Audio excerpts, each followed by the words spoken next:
اللہ کے نبی صلی اللہ علیہ وسلم نے فرمایا کہ 2 چیزیں کبھی ریفیوز نہیں کی جاتی. اثنتان ما تردان. 2 things are never refused. الدعاء in the نداء. پہلی چیز اذان کے وقت دعا کرنا، اللہ اکبر. اور دوسری ہے جب بارش ہو رہی ہو. میں اور آپ ہماری زندگیوں میں کم از کم 5 ٹائم تو اذان ہوتی ہے نا. اور ماشاءاللہ ہم تو مسلم ملک میں رہتے ہیں تو کتنی اذانیں ہو رہی ہوتی ہیں الحمدللہ. تو جب اذان ہو رہی ہو اس ٹائم دعا کرنا. اور میں اور آپ کتنے غفلت سے اس اذان کو سن رہے ہوتے ہیں اور نہ تو اس کا جواب دیتے ہیں اور نہ اس ٹائم دعا کرتے ہیں. یہ صحیح جامع کی اوتھینٹک حدیث ہے 3078. میں اور آپ ہم کیوں دعا نہیں کرتے اس ٹائم؟ اللہ کی فرمایا اثنتان ما تردان. 2 دعائیں ایسی ہیں جو رد نہیں کی جاتی. ایک اذان کے ٹائم پہ فرمایا اذان کے ٹائم پہ جو دعا کی جاتی ہے وہ رد نہیں کی جاتی. اینڈ سبحان اللہ. چلے فجر میں اگر کوئی انسان سو رہا ہے اذان کے ٹائم پہ اور وہ جنتوں کے بڑے درجات نہیں لینا چاہتا تو کم از کم ظہر عصر مغرب اور عشاء کی تو اذان ہو ان کے اس کو جاگتے پہ ہو رہی ہوتی ہے.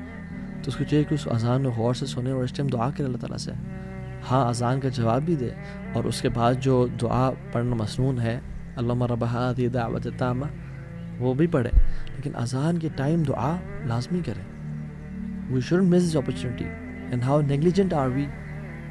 گھر میں بیٹھے ہیں اذان ساتھ مسجد ہو رہی ہے اذان کی آواز آ رہی ہے and we never make دعا and then we are in need of all the du'as and then we say کہ اللہ دعائیں قبول کر. But we miss these beautiful opportunities. یہ ڈیلی روٹینز ہیں جو ہمیں اختیار کرنی ہے اپنی زندگیوں میں. یہ گولڈن ٹپس ہیں. اور اس کے بعد سبحان اللہ رسول اللہ صلی اللہ علیہ وسلم فرمایا کہ اس کے بعد اگر یعنی وہ جو تم نے اگر مس چلو کر ہی دی ہے الدعاء لا يرد بین الاذان والاقامہ. وہ دعا جو اذان اور اقامت کے بیچ میں کی جاتی ہے وہ رد نہیں کی جاتی. وہ رد کی ہی نہیں جاتی. رسول اللہ صلی اللہ علیہ وسلم سچے فرما رہے ہیں. قالو صحابہ نے پوچھا یا رسول اللہ فماذا نقول یا رسول اللہ صلی اللہ علیہ وسلم. یا رسول اللہ پھر کیا کریں کیا مانگیں؟ آپ نے فرمایا صلی اللہ العافیہ فی الدنیا والآخرہ. اللہ سبحانہ تعالیٰ سے عافیت کا سوال کرو دنیا میں بھی اور آخرت میں بھی. یہ ترمذی کی 3594 نمبر حدیث ہے. تو عافیت کا سوال کرو. اور بھی دعائیں کی جا سکتی ہیں. میں اور آپ اذان کے بعد چلنگ کر رہے ہیں موبائل پہ بیٹھے ہیں یوز کر رہے ہیں موبائل کو آرام سے اٹھے لیٹ وضو کیا اور تکبیر اللہ کو مس کر کے پہنچے نماز میں لا الہ الا اللہ. جو شخص مسجد میں جاتا ہے اس کو چاہیے کہ مسجد میں جلدی جائے اور دعائیں کرے. جو خاتون گھر میں بیٹھی ہے وہ اذان کے ٹائم پہ بھی اور اذان کے بعد جب تک جماعت نہیں ہو رہی دعائیں کرتی رہے. یہ دعاؤں کی قبولیت اوقات ہیں اور ہم کتنے آسانی سے ان کو ضائع کر دیتے ہیں. And we are missing out on such a big opportunity. La ilaha illallah. So go masjid early. اور سسٹرز کے لیے make dua in the house. اور ایک اور اپرچونٹی اس کے بعد جب ہم نماز شروع کرتے ہیں اللہ اکبر اور ہم جب سجدہ کرتے ہیں تو سجدے میں ہم اپنی سب سے خوبصورت اور اپنی جو ماتھا ہے جو آنریبل چیز ہے جس کو ہم جھکنے نہیں دیتے لوگوں کے سامنے ہم اللہ کے سامنے زمین پہ لگا دیتے ہیں. اور اللہ تعالیٰ کو یہ چیز بہت پسند ہے. اقرب ما یکون العبد من ربہ وهو ساجد فاکثر الدعاء. سب سے محبوب چیز جو اپنے رب کو ہے وہ کیا ہے؟ یا جب سب سے قریب انسان اپنے رب پہ کب ہوتا ہے؟ جب وہ سجدے کی حالت میں ہوتا ہے. تو اللہ کی فرمایا فاکثر الدعاء. کثرت سے دعا کرو. اور ہم 3 دفعہ 5 دفعہ 7 دفعہ 8 دفعہ 10 دفعہ ایون اور جتنے دفعہ پڑھیں لیکن بس سبحان ربی الاعلیٰ پڑھ کے اٹھ جاتے ہیں. یہ صحیح مسلم کی 482 نمبر حدیث ہے. ہمیں چاہیے کہ ہم کثرت سے دعائیں کریں چاہے وہ قرآنک دعائیں ہیں یا وہ احادیث میں آتی ہیں. قرآن پڑھنے سے منع کیا گیا لیکن قرآنک دعائیں ہم کر سکتے ہیں. شیخ السمین رحمہ اللہ کا فتویٰ ہے. تو دعا کریں یا مقلب القلوب ثبت قلبی علی دینک. یا اللہ میرے گناہوں کو معاف کر دے. اللہم اغفر لی. جتنی بھی دعائیں ہیں عربی میں انسان مانگے تو کثرت سے دعائیں مانگے. اور ایک اور حدیث ابو موال بالی نے رضی اللہ عنہ رسول اللہ پوچھا رسول اللہ صلی اللہ علیہ وسلم کون سی دعا اللہ تعالیٰ سنتے ہیں؟ تو پہلے ہم نے ذکر کر لیا تھا جوف اللیل الآخر جو رات کے آخری حصے میں کی جاتی ہے. اور دوسرا پارٹ ودبر الصلاۃ المکتوبات and by the end of every prayer. دبر کا لفظ جب بھی آتا ہے تو جب نماز کے بارے میں آیا ہے اور دعا کے بارے میں خاص طور پہ تو میں پورے اس ڈسکشن کو سمرائز کر رہا ہوں اور وہ شیخ عثیمین کے فتویٰ سے بتا رہا ہوں کہ جب بھی دبر صلات کا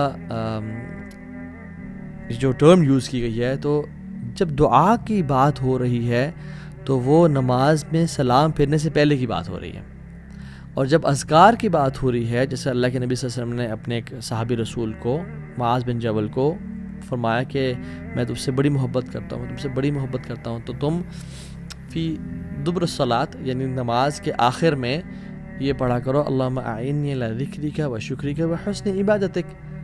اب چونکہ یہ ذکر ہے تو اس سے مراد نماز کے فوراً بعد، اور جب اللہ کے نبی صلی اللہ علیہ وسلم دعا کی بات کریں تو یعنی نماز سے بالکل سلام پھیرنے سے پہلے۔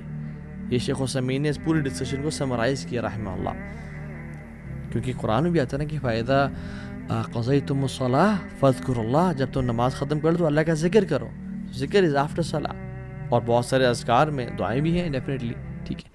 سو کہنے کا مطلب یہ ہے کہ the irony is and ایک جو عجیب بات ہے وہ یہ ہے کہ ہم جو تشہد میں کا آخری حصہ ہے اس میں ہم بس ایک دعا پڑھ کے سلام پھیر دیتے ہیں۔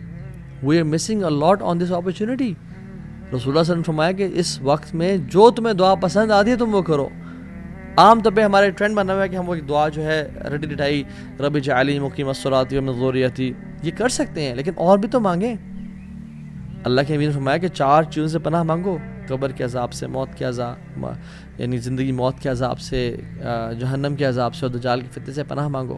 اس طرح کی جتنی دعائیں آپ کر سکتے ہیں کریں، جو دعا چاہتے ہیں آپ سلام پھیرنے سے پہلے کریں۔ اور ہمارے سب کانٹیننٹ میں ایک عجیب سی بات آئرنی یہ ہے کہ سلام پھیرنے سے پہلے ہم دعا نہیں کرتے، اور سلام پھیرنے کے بعد اجتماعی سب لوگ ہاتھ کھڑے کر دیتے ہیں، جو کہ صحابہ کرام کے دور میں نہیں ہوا کرتا تھا۔ اجتماعی دعا ہاتھ کھڑے کر کے کر رہے ہیں، نہیں، وہ دعائیں سلام پھیرنے سے پہلے کیا کرتے تھے، اور سلام پھیرنے کے بعد اذکار جن میں کچھ دعائیں بھی ہیں، اللہم اعنی علی ذکرک و شکرک و حسن عبادتک، اللہ اکبر، استغفر اللہ استغفر اللہ استغفر اللہ، اللہم انت السلام و منک السلام تبارکت یا ذا الجلال والاکرام، اور آیت الکرسی اور باقی اذکار۔ This should be done before سلام، اور دعائیں کریں کثرت سے۔ اور اس کے بعد دیکھیں، اگر میں آپ سے سوال پوچھوں کہ نماز کے بعد، نماز کے سلام پھیرنے کے فوراً بعد دعا کرنا افضل ہے، قرآن پڑھنا افضل ہے، یا اذکار کرنا افضل ہے، تو شاید آپ سے کہیں ہاں قرآن پڑھنا افضل ہے شاید۔